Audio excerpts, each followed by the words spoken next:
This is part 2 of the motor project that I'm doing as part of a collaboration with Marie at Promethean Sewing Machines. If you've been following Marie's channel, you know that she painted that 201 in this color, and it has the bluebirds and butterflies theme. So she returned components back to me. They arrived today. I want to get this done. I'm going to start this portion with the rewiring of the field coil, and then I'm going to spend a little bit of time getting the shmoo off my hands. Well, actually, I'm going to rewire the field coil. Then I am going to polish up the motor bearings and clean up the components for the grease wicks, as well as the worm gear. I'm going to do all that and then spend an inordinate amount of time scrubbing my hands before I touch that blue paint again. This is one of those cases where it's extremely important that I keep that clean. I'll probably actually wash my hands up and then put gloves on and wear gloves during the reassembly, or at least I'm going to try to. I'm not always successful wearing gloves. I got to admit that to you guys. But anyway, I had contemplated shooting this portion while Marie had the, or at least the rewiring portion, while Marie had the body of the motor back at her shop. But I opted not to. And it's actually, right now, it's 1:15 in the morning. I just got off shift for my regular job, and which has actually been going extremely well. I've been enjoying it a lot lately. We've had some procedural changes, and I get to do some really meaningful stuff for once, which has changed my attitude towards my day gig, which I guess that's a good thing. It makes that time I have left before retirement infinitely more enjoyable. Alright, so I pulled back some of the insulation on this wiring. It's coming off the field. It's still sound up to the rest of the way up to the field, so I'm going to leave these little pieces here so I don't have to add extra insulation going back all the way to the field. That's actually going to make my life a lot easier. I'll start with stripping back a couple of inches, like 2 inches, inch and a half, something like that. Twisting it together, twisting this together. You guys have seen me do this before, but I'll just talk through it one more time. And I'm going to do 3 wraps around the wire that's going to the field. Why 3? 3 is a nice number. Doesn't really matter. This is the second motor that I've done today. The first one I did earlier this afternoon was for Marcy up in Alaska. Plug my slobbering iron in here. And I got that done and back in the mail to her today. And then we had a really, really nice phone call. And she's an extremely charming person. And I was very happy to be able to get her motor done and in the mail.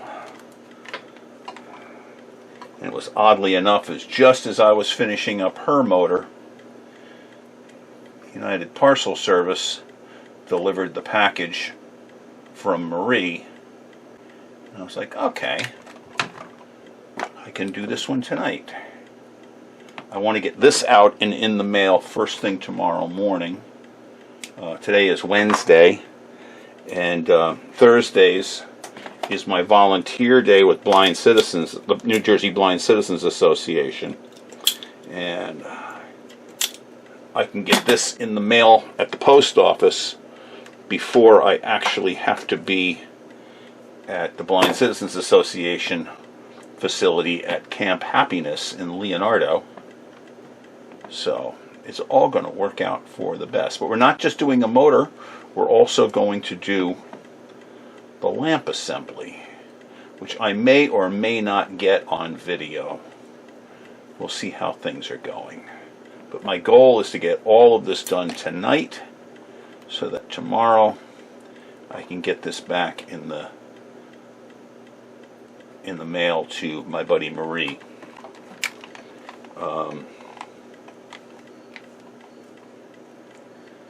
So once again, I've got 3 loops around here.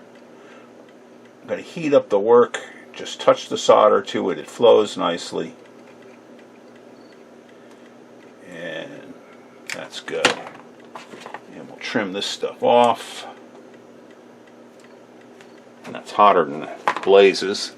Now I'm going to stand up and grab from my overhead rack, I'm going to grab some shrink tubing, color-coded shrink tubing. I have red for the red wire because I can. And way more than I need, but that's okay. Let me grab my big heat gun and we will shrink that down.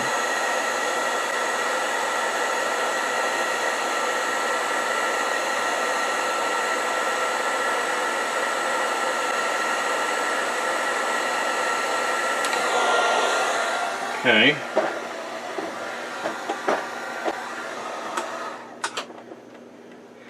And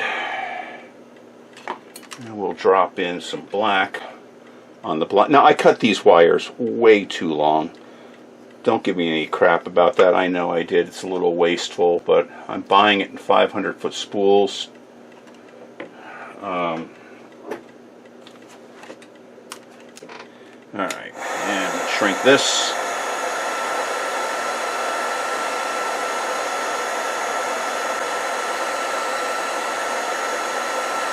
Okay. Now I'm going to grab about, that was 1/8-inch shrink tubing. I'm going to grab some 3/16 about that long. That should be more than enough. I'm going to fold these back over.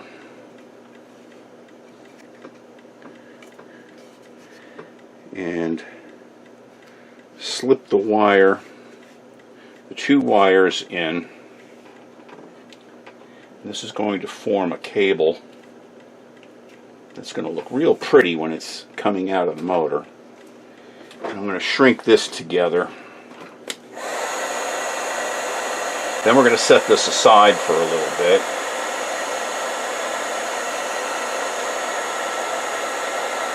Now I did not put the motor bearings into the ultrasonic cleaner. I should have done that. I did not. We're going to clean those the old-fashioned way.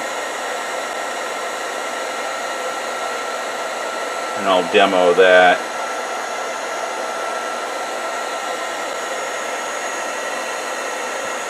People are going to probably freak out a little bit when they see how nasty my apron is looking at the moment. To be a little heads up, I was working on a 1591 for Ellen, and Ellen's one of the quilters at Mouse Creek. She's one of the ladies that sews at Mouse Creek Quilts in Howell, New Jersey. And I was in the store a while ago. I made a house call to the quilting store, and she was one of the people that brought in a featherweight for me that she was having problems with, for me to look at real quick, and was able to diagnose her problem on the spot. And her problem, the machine didn't have a problem, it was an operator issue. She had been doing free motion quilting using the featherweight, and honestly, guys, I know people do it, but doing it on smaller projects is okay. But when you try to do it on something as substantial as a full-size quilt, that's not going to work too well. So Ellen and I discussed what her options were, or some of what her options were, and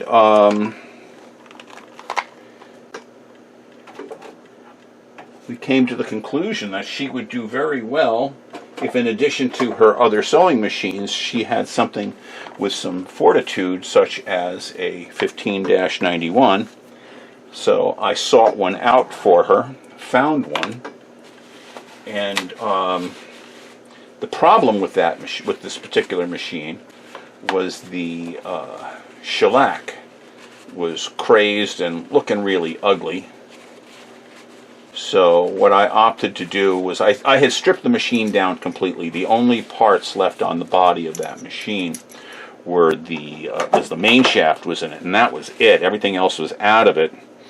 So I took some polishing compound and a couple of different polishing machines, took it outside, and I compounded off all of the shellac from that, and ordered new decals. Those should be in a day or so. Then I'll re-decal the machine. Once we have a day where it's not quite as humid, I'll get some clear coat on it, and then I'll put the machine back together. Alright, I'm going to stop talking. I'm just going to do this. I'm going to speed up the video.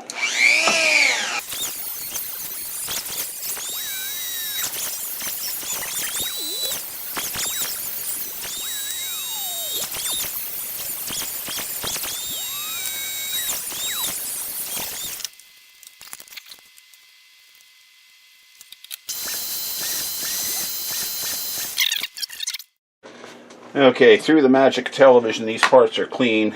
My hands are clean. So I'm going to bring this back out. And I'm going to start by putting the brush holders in.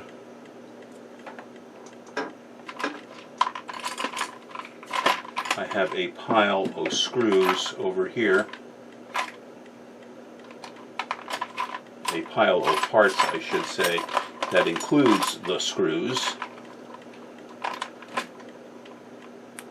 And here we go.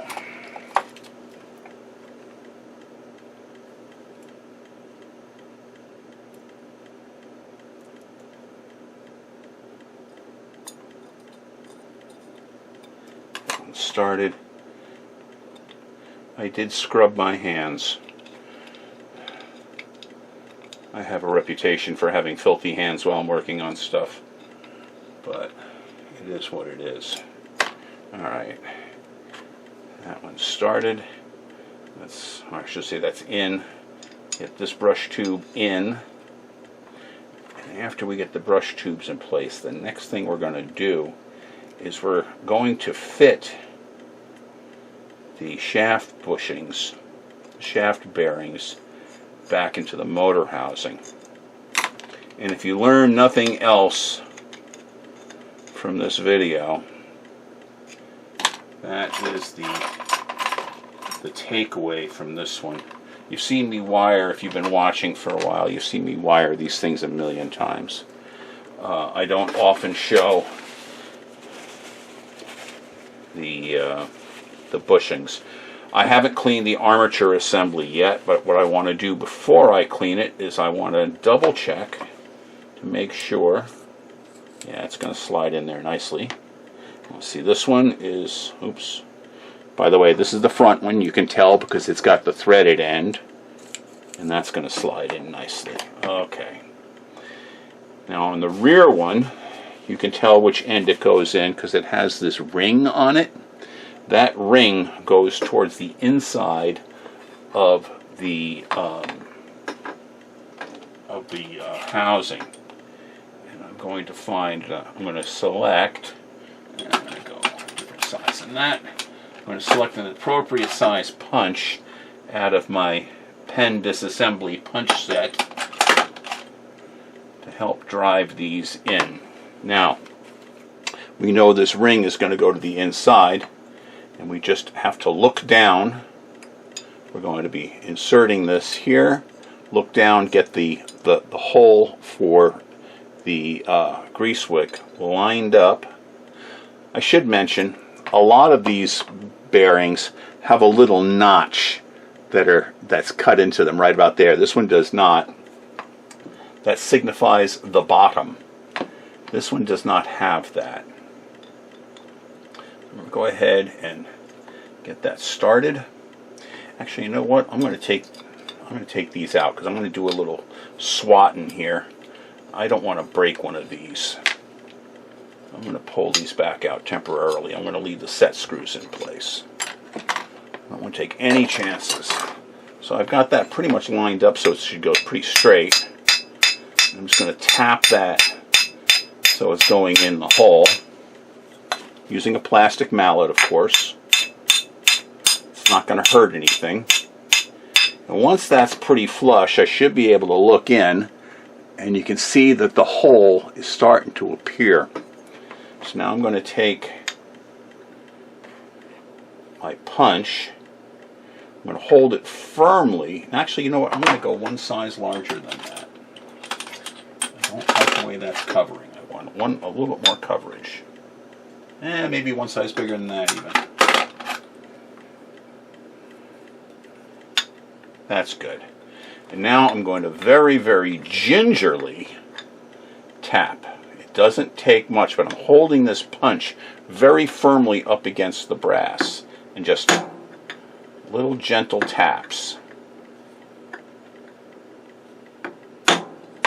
And then take a look and see how the alignment is. It still needs more.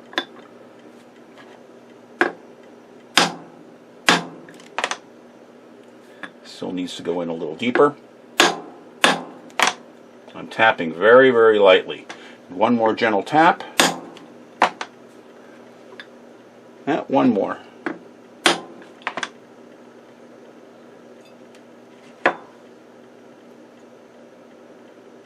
And maybe just one little skosh more. Just a tiny, tiny tap.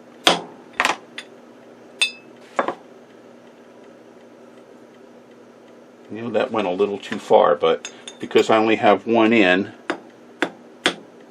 there, that I could feel that move, and that looks good. So I'm going to put a set screw, and this is going to establish the back. Now, on these bearings, I should point out there is a flat on them that's going to be engaged. You can see it on this front one. That will engage with the set screw. So if it's slightly crooked, because I polished the set screw, the set screw engaging the flat should straighten it out nicely and rotate it if it needs to be rotated. So if you're wondering why I went through the aggravation of polishing something that's going to be inside and never seen, that is why. And that lined up very nicely. Okay, now we do have a washer on there. Good. That's going to fit nicely. It's going to spin. Now, I'm going to, before I start doing that, I'm going to position this one in. Once again, the threaded end goes to the outside. The hole goes towards the holes here. I'm going to give it just a little tapiology to get it started. And once again, I can watch this one.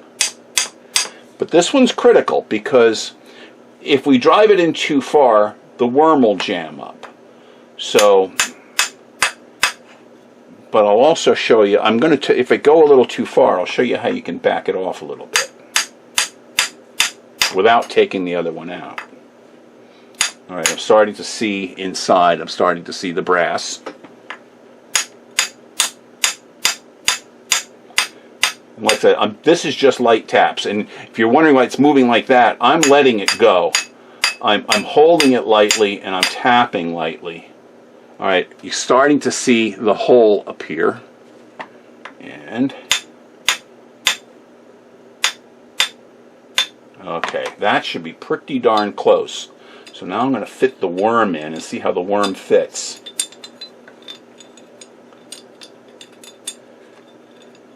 Alright, that went in a little too far. So I'm going to select one of my smaller diameters and I'm going to push it through this side and just touch it to the rim here and give it just a gentle little tap like that. Then try fitting my worm once again, and that made it perfect. So do a quick test fit. It's not going in just yet because the coils have to go in first. I can feel that. That's going to be good. That's all going to move nicely. So now, while that's all temporarily in place, I'm going to go ahead and put the set screw in on the front bushing, the front motor bearing, and then snug that down. And that, my friends, is how we do that. And this is going to spin nicely. I still have to clean the commutators on that, and we get the worm out. But while we have the worm out, I'm going to take the set screws that belong in the worm and put them back in the worm so we don't lose the little buggers.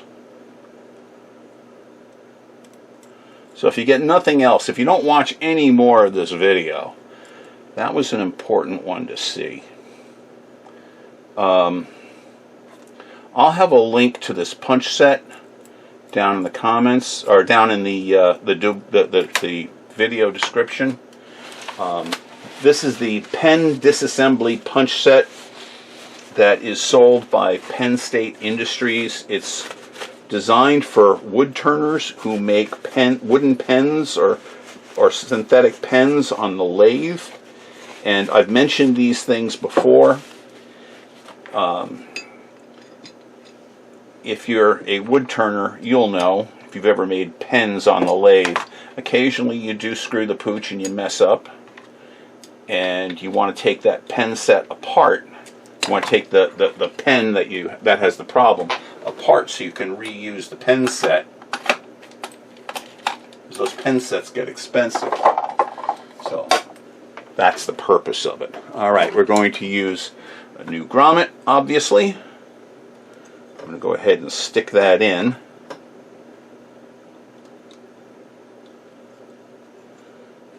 That's centered up. Get the grommet centered up inside the motor housing.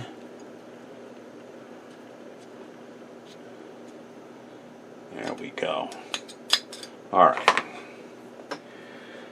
Oh boy. Okay, let's get the field coil in place. I'm going to put just a little drop of oil in the middle of the grommet here, and then use a screwdriver to move that around and make sure that's going to be good. A little drop of oil on the grommet's not going to hurt it. And go ahead and get these wires started through. That little drop of mineral oil, sewing machine oil, is just going to lubricate the wires going through the rubber. We got a lot of rubber against rubber here. So just get it started, put another little drop in, and we'll wipe all the excess off. And I'm being super cognizant of what's going on here, and every time I see a little schmutzy on this motor, I'm freaking out. Okay, if you're wondering how these wires go in, all right, this one, you see the wire is exiting from the top of the coil here, so this one's going to be pointed upwards and going to the top. We're going to call this the top of the motor. That's where that one's going to go. Likewise, this one's going to go to the bottom. And this is the part of this whole process that I have been dreading, because this is where things normally get kind of dirty. So the last thing I want to do is deliver an ugly motor to my dear friend Marie. If you haven't gone to her channel to see this 201 that she's working on, please do. Marie is quite the artist, and she did a beautiful job with this machine. And I don't think she has done any reassembly of the machine yet. I think, as far as I know, she just has the painting done. The painting and the decaling. I have seen that. I believe that video is already posted. So go on over to Promethean Sewing Machines channel. Show Marie a little love. If you're not a subscriber, shame on you. You should be. Alright, we have everything lined up nice and neatly inside. All the wires are tucked up and out of the way. So let's get the screws that hold this puppy together. Ugh, I have to go wash my hands again pretty soon. Alright. These things are just filthy beasts. All the carbon from the brushes over the years just makes a mess. But we'll wipe this all down so it'll be nice and pretty when it goes back. We're not going to let it go looking sloppy. And get this one in.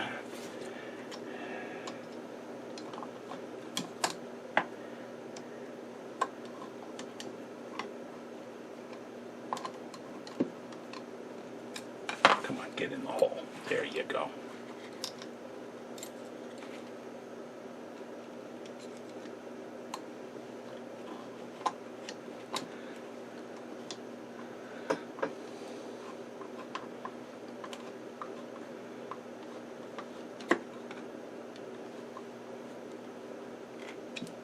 Alright. Okay. So let's wipe off some of the grimy stuff off this nice new paint. Okay, all the grimy stuff is wiped off. I'm going to go, well actually, I'm going to go to the bench motor. I'm going to clean up these commutators real quick and then go wash my hands up and we'll finish putting this thing back together. Okay, had a little glitch and I did not get video of the final assembly of at least this far. So I'm going to go back and re-mention. What you did not see is I put the rotating mass and the worm in after I went and washed my hands up. And I put some crimp connectors on. So what do you want? It's 2 o'clock in the morning. I screwed up.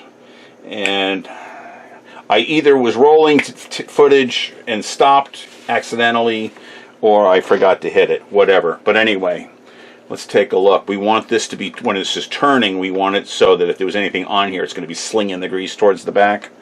So we want it turning in that orientation, and observe.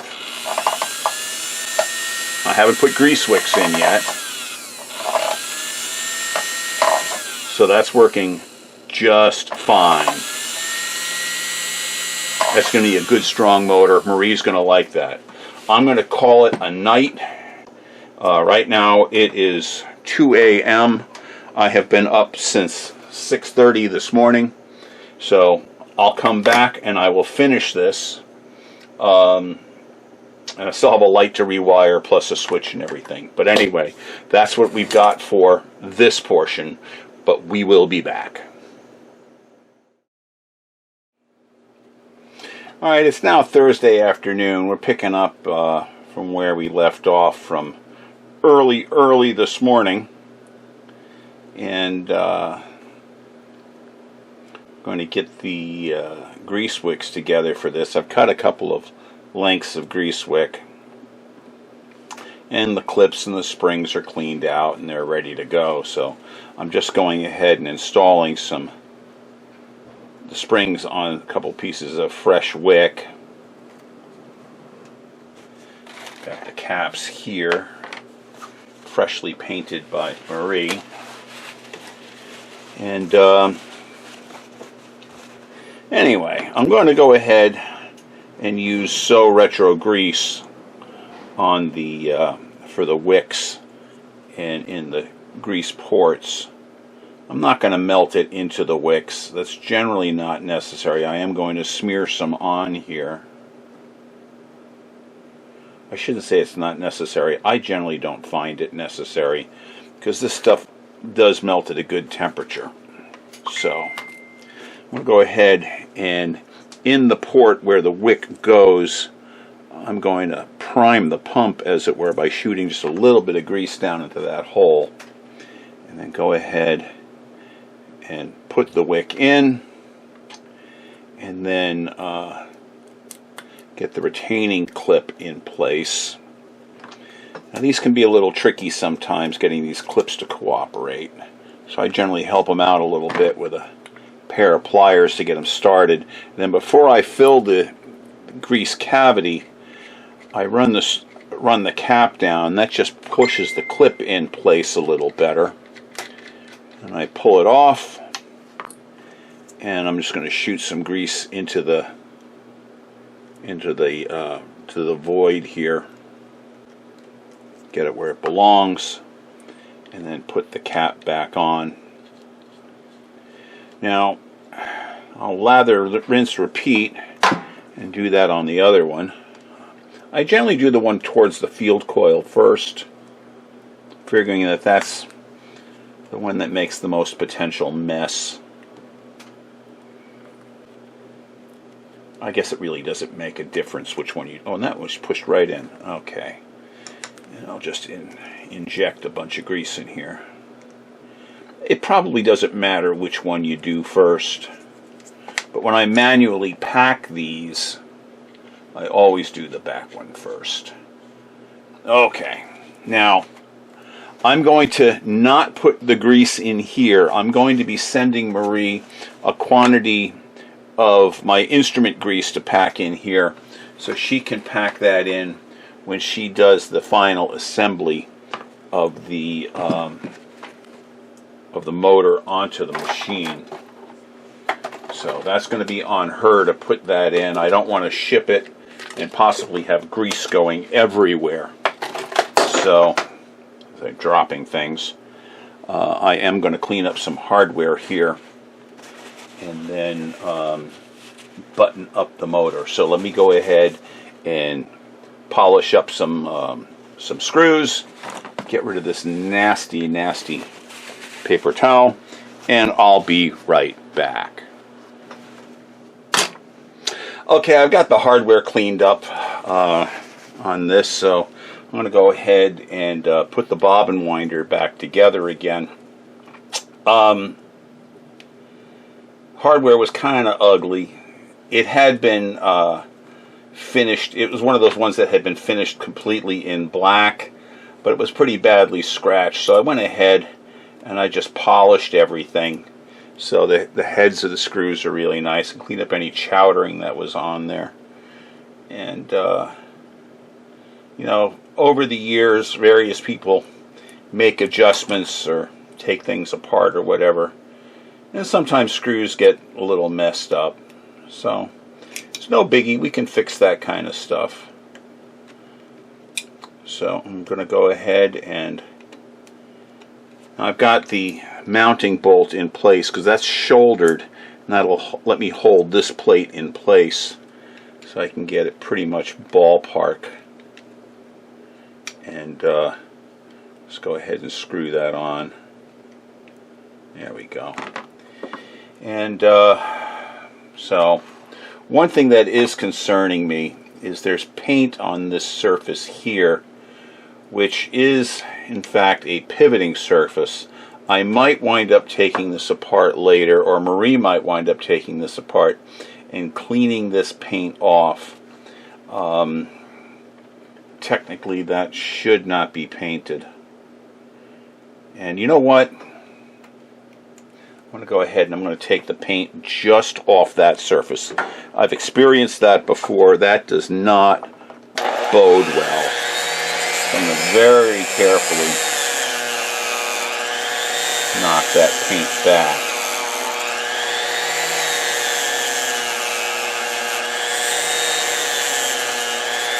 A little bit more speed on my... Okay. That should be better now. wipe that down. Yeah, I think that'll that surface will be better for having the bobbin winder working against it. So I'm going to go ahead and get the spring for the bobbin follower in place, and that on. I spoke with Marie yesterday. She's sending me another motor to work on, different project, and that should be here tomorrow, I think. Very soon, anyway. It'll be here. Probably won't be doing a video for that one. That's just a motor. It's nothing fancy. Okay. Let's see if that's gonna. Yeah, that'll be fine. Actually, I'm gonna put this end piece in first. These polish up really nice. That was in fact a bright piece when she sent it. It was not subdued. This had a mixture of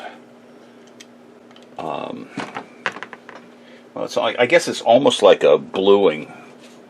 It had a mixture of that and some bright work on it. I'm just going to get this screw started, like 1 or 2 turns in. Okay. Then pull the winder itself back up onto the shaft, bend that down, bring this down and around, and then drop that back in place, and then run this screw in.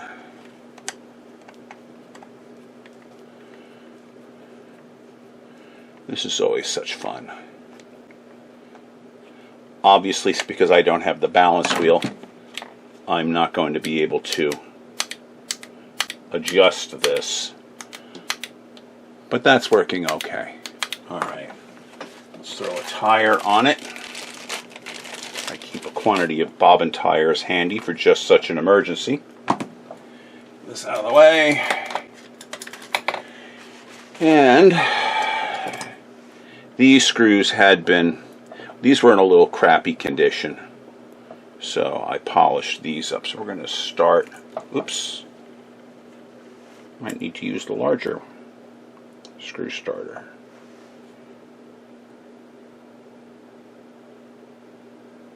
Okay, get started on, actually I'm going to use the larger one. Get it started on either side, and then we'll put that back cover on with that really nice decal of the butterflies. So we'll go ahead, get the cover in place.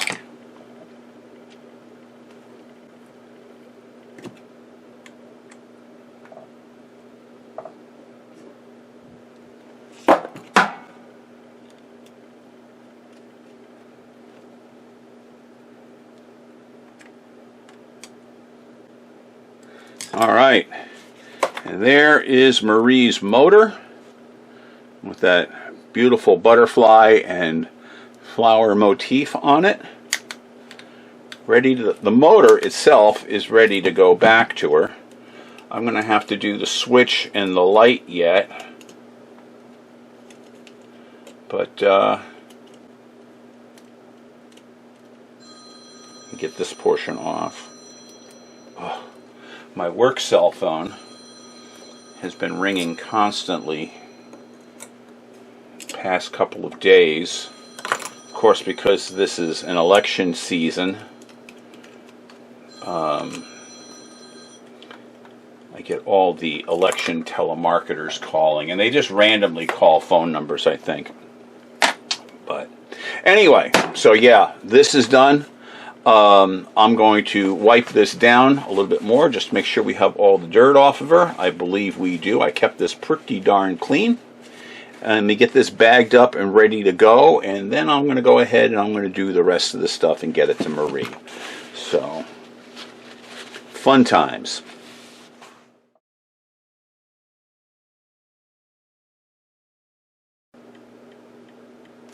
All right, we're going to start off the next phase of this project. I just did a little bit of white paint on that cap. The paint was in bad shape, so I kind of cleaned it. So if you see a little paint on my fingers, that's what it's from. Anyway, we're going to start the next phase of this by redoing the switch first.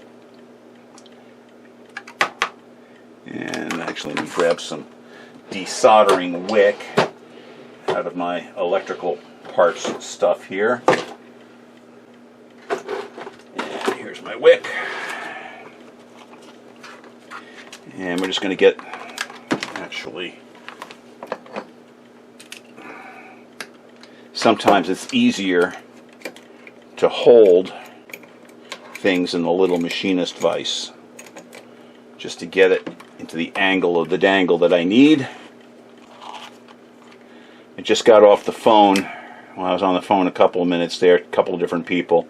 First person I spoke to was Marie, who's obviously this is for her project. And then I had a call from a delightful lady up in Passaic, New Jersey, who I'm going to be doing a house call to fix her old Kenmore. But she's an immigrant from Israel. And she can't find anybody to do a house call to fix her machine. And considering she's older than I am, I don't want to see her try to carry that thing around, so I'll take care of it. Alright, so sticking that in there. And where the heck did I put... Oh, here's my spool of slobber.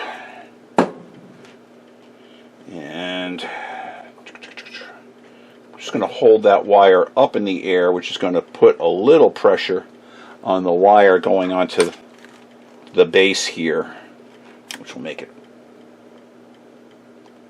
hold a little better here.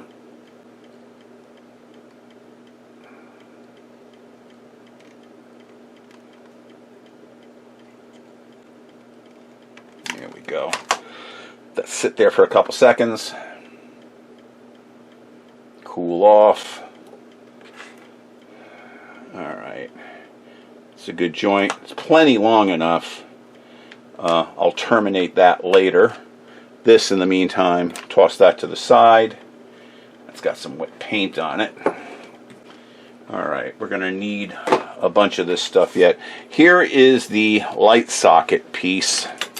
So I'm going to go ahead and dismember this. Get the screws out that hold the back plate on. I've got the felt for it right here. It was in the plastic bag that Marie had sent. Marie did not send me the shade for the lamp because she repainted that, and I don't know if she decaled it or not. I don't remember. I've seen pictures. I just don't remember if she has decals on it or not. Okay, we're going to get these out of here. Now, before we go too deep, yes, these are the contacts. And yeah, they're springy, they still work. But this black tube's got like this asphalt covering. We are not going to reuse that. I've got some black plastic split loom, which we're going to use to loom the wires together. So you'll see all that in a minute. But before I desolder this completely, I'm going to take and clean these off while they're still attached to a piece of wire and easier to hold on to.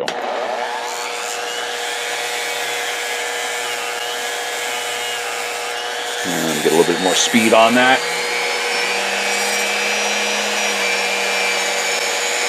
This is just knocking the crud off of this. This has crud. Legitimate crud. We're going to polish these yet. And get the crud off first.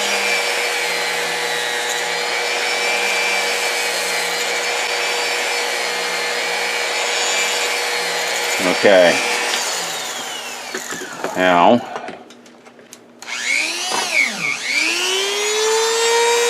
go ahead and polish these down.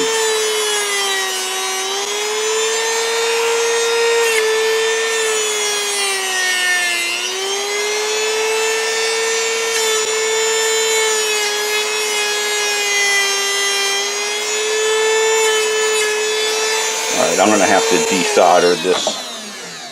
Actually, I'm not even going to desolder. I'm just going to clip it off initially. It'll be easier just to get this out of the way. And grab this with a different tool. I'm going to hold these with my PZ56 screw holding pliers. Now I can get in here and really clean these contacts.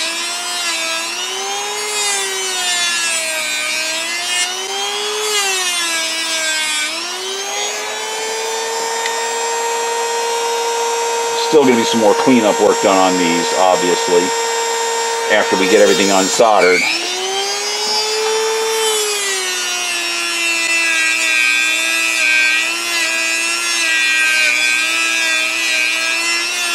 And yes, the motor, Marie's motor, is now in a 1-gallon Ziploc bag on another bench in the room, so it's completely away from all of this stuff that's going on. Alright, so let's secure that in a third hand, get some desoldering wick, and get this off, this wire off of here.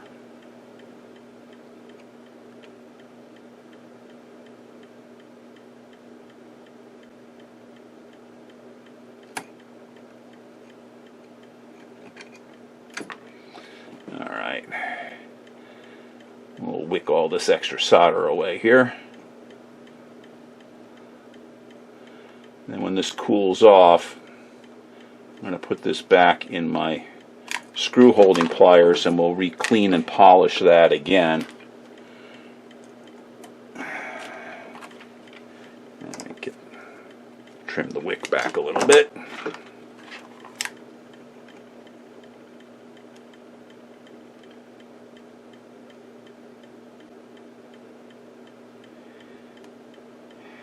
I know this is a little different procedure.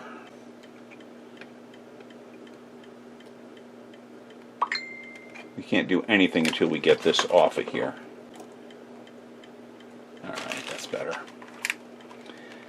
The alligator clip in the third hand was actually acting as a heat sink and preventing the solder from flowing very well. Let's get that, there we go, that's off. And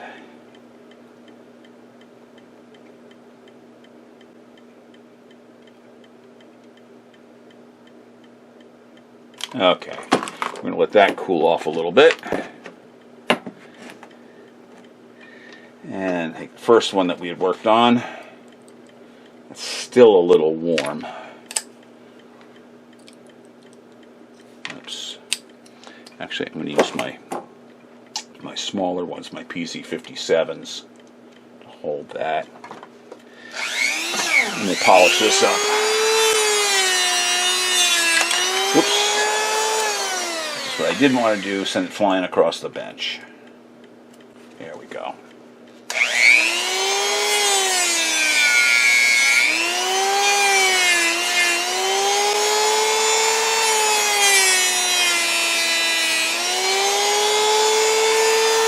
Get that nice and clean. Cleaner we get that, the better. Okay. This one, and clean that up.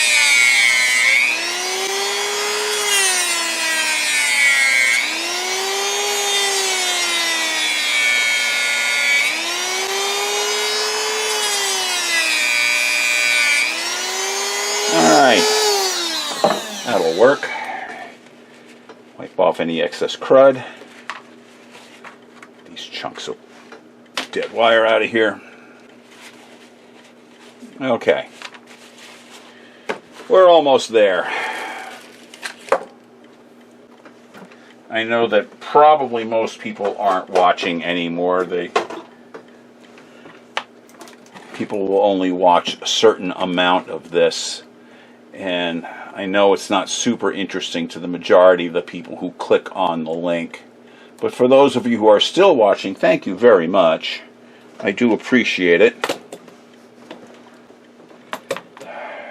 Okay.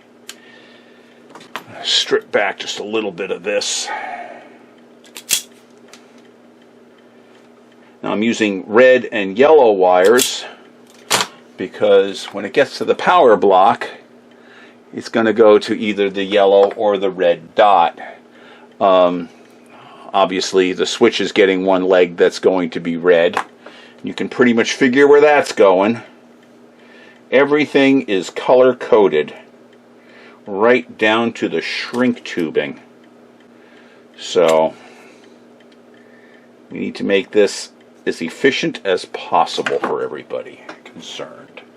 Alright, so now get this up and in a position where I can work with. Actually, I'm going to stick this in here. And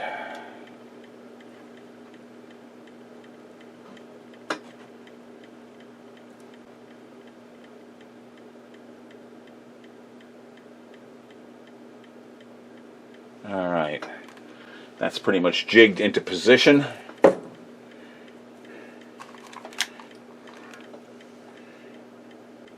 And the tip on this for the soldering iron is about dead. I'm getting rapidly approaching the point where I have to replace this one. They have a limited lifespan.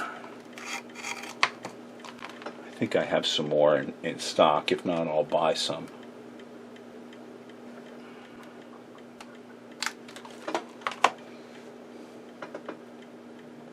Let that cool off for a couple seconds. Alright. That looks like it's cooled.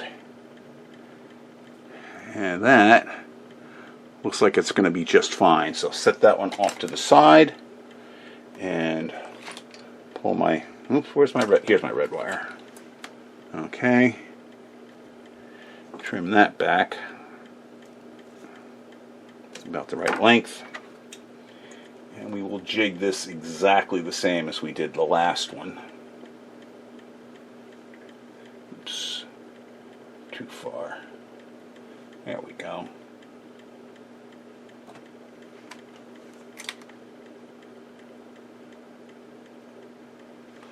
Alright, that's in position.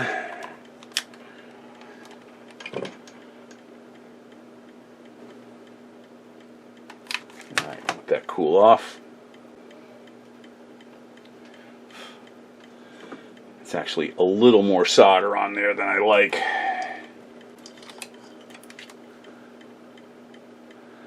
But that'll work. Alright, we're going to let that cool off for a couple seconds. This one should be cool enough. And it is. This will get pressed in place. Yeah, that's going to work just fine. This one will get pressed and placed. And that's going to work just fine. Alright, now what I'm going to do is, because this is going to be riding inside of a sheath, you know, in the plastic sheathing, but I still want to make a cable out of it before it goes into the sheathing. So I'm going to pull down, actually, where's that nasty stuff? This is going to be my guide for how much. Alright. Using this as my guide for how much shrink tubing I'm going to use. Okay. So I've got that. I know it's going to be going there like that. I cut way too much wire for this project. That's okay. I'm going to feed the wire up and in, and it's now, the shrink tubing is actually going inside the connector, which is fine. I'm good with that. Now I've got that pretty much exactly where I want it. I'm going to shrink this end up.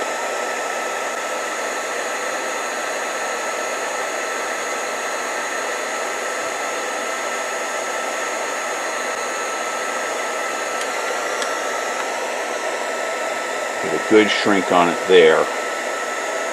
Okay. Well, actually, I don't need the soldering iron anymore. Get this out of the way. Actually, I don't need soldering iron for anything on this anymore because I did the switch portion already. Alright. Go ahead and shrink this down.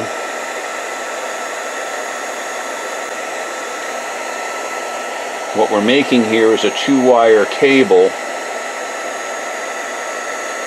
The sheathing is still, the split loom sheathing is still going to be going on. That serves a different purpose. What we're doing now, making a 2-wire cable out of this, is just making the wiring nice and neat. But the split loom is going to actually protect the wire from the inside of the machine so that the wire doesn't get jacked up in the gears. I'm just going to go back in here. We'll get this rear cover back on. Run these screws in.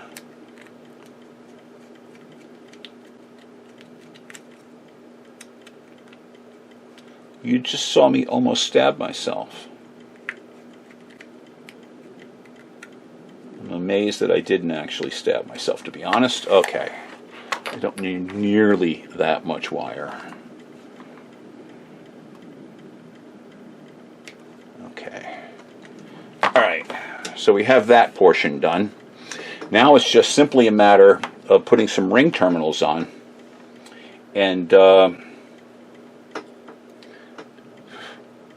paint dry on this yet? Our paint is dry. I had to redot that.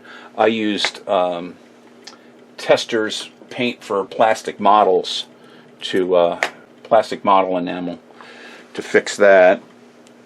Now let me grab a couple of terminals and we'll grab some shrink tubing. And Marie's project will be done. Well, aside from the packaging, of course. Let me grab some shrink tube from up top. I need yellow and I need red. So, some yellow and some red. Once again, I yanked way too much. I want to trim this because these were crooked. Actually, I'm going to go wash my hands up so I don't get the shrink tubing all disgusting looking. Alright, I'm going to prep a piece of shrink tube for the yellow wire. I have need 2 pieces of red prepped. Got that. Alright, let's do the one that goes onto the switch first. Strip that back, appropriate amount.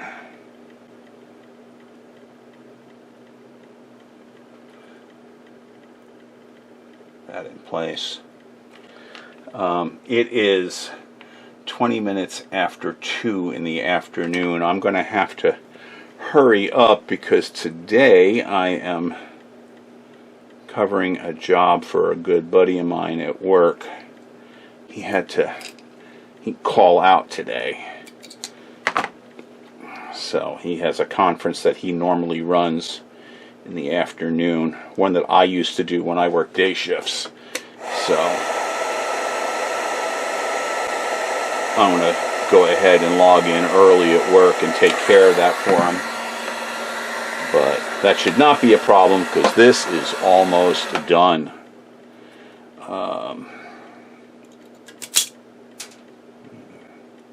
These are longer, considerably longer than the amount of wire that Singer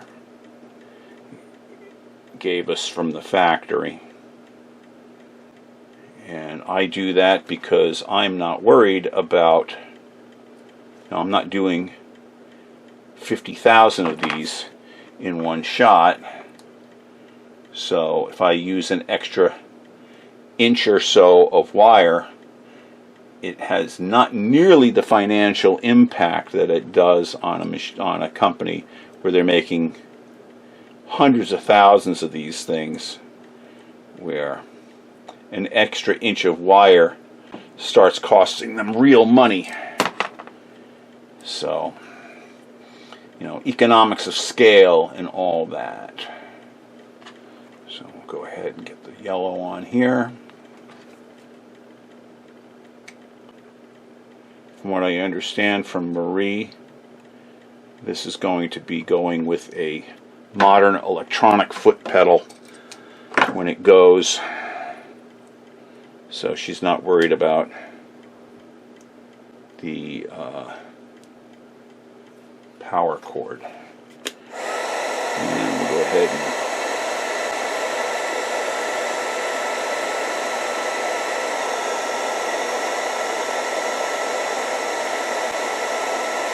alright, those are on. Grab out of inventory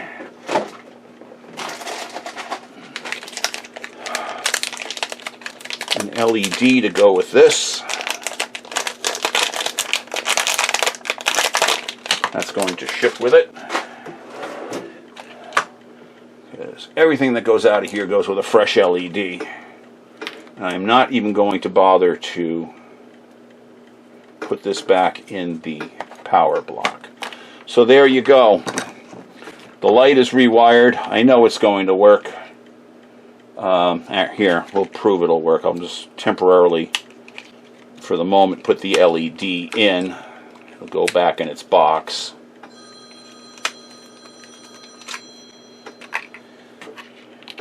But we know it's going to work. And as you all know, on these power blocks, well, I'm not going to put the switch into the power block, because it'll just be a pain in the neck. But she's going to do that on her lonesome, because she's going to have to pull the switch out once she runs the wires through the machine. But right now, just as proof of concept and proof that it all works, because somebody's going to say, you didn't test it. I don't like running this out, because there is current running through that. But I promise to be really, really careful. Okay, so here we go. Yep. Okay, that works. So there you go. There's the light. It works. I'm going to take all this apart again and get this all boxed up and sent to the lovely and talented Marie of Promethean Sewing Machines, my dear friend. And I know, talking with Marie, that she's not quite ready yet for this, for her reassembly process. But you'll see this again when she puts that machine back together. So anyway, thanks a lot for watching. That's what I've got for you on this installment. And we'll see you on the next video. Wait a minute. We aren't done. We got to put the loom on. Guys almost got away without the loom. Can't believe that. Alright, split loom just goes on like this. Just goes around the wire.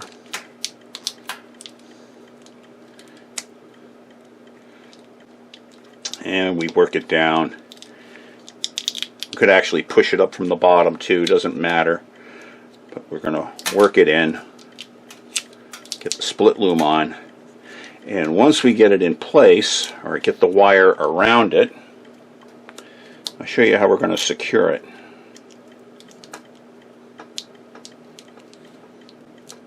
Now we don't have the shade for the lamp here, so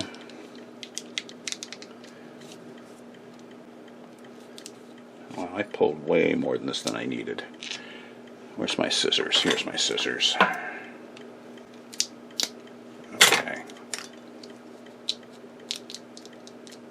I buy the split loom in really long quantities as well. Okay, so what we're going to do is I'm going to take some electrical tape, just a short length of it, And color doesn't matter. In this case, I'm going to use red. And I'm going to fold the split loom as tight into itself as possible, and then tape up this end so that it pretty much stays put. Okay, it's a tight fit, but when Marie gets this back and she puts this socket into the lamp assembly, she'll be able to cram this up into the top and secure it.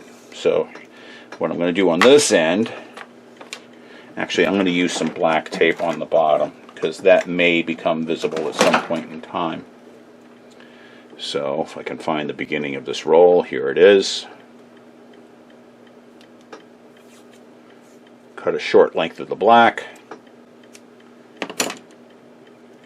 And I'm going to push this back and then secure this up against the shrink tubing. Get that wrapped on nice and tight. There we go. Maybe put one more little wrap on there that's a little bit neater than that to cover it.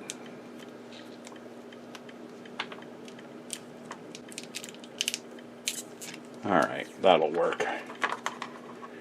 And trim that off. Alright. That will work. So there we go. That's her new